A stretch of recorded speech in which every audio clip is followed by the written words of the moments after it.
From April 1st, something changed in India silently, without headlines loud enough to everyone to notice. The petrol you fill in your bike or car is no longer the same. It's now contains 20% ethanol, and that one change could affect your mileage, your engine, your money, and even India's future. But here's the real question. Is this a smart move towards a cleaner India or a decision we are not fully ready for? India is moving towards E20 petrol, which simply means fuel blended with 20% ethanol and 80% petrol. This replaces the older E10 fuel that had only 10% ethanol.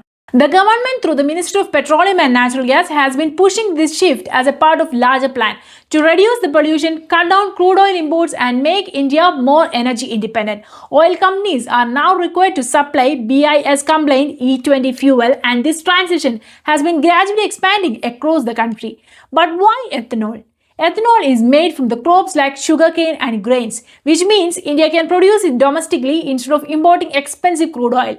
This directly supports the farmers, strengthens the rural economy, and reduces India's dependency on global oil markets.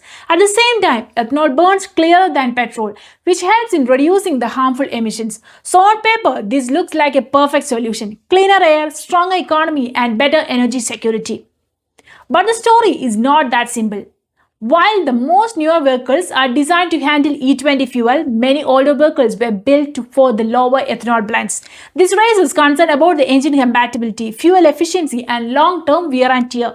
Some experts suggest that E20 fuel could slightly reduce the mileage because ethanol has lower energy content than petrol. So while you might be helping the environment, you could also end up visiting the fuel station more often. And that's where the real debate begins. This is not just about your vehicle. This is about India's long-term strategy. Since 2019, India has been steadily increasing the ethanol blending as a part of larger energy transition plan.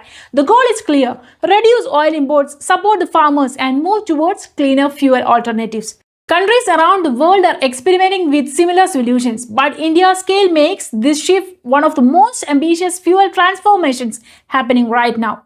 So the next time you stop a petrol pump, remember the fuel you are filling is a part of much bigger story, a story of sustainability, self-reliance, and change, but also one that raises important questions about the readiness and impact. Is India taking a bold step towards the future or moving faster than the systems can handle? And more importantly, how will this change affect your daily life? If you want to understand stories like this, please subscribe.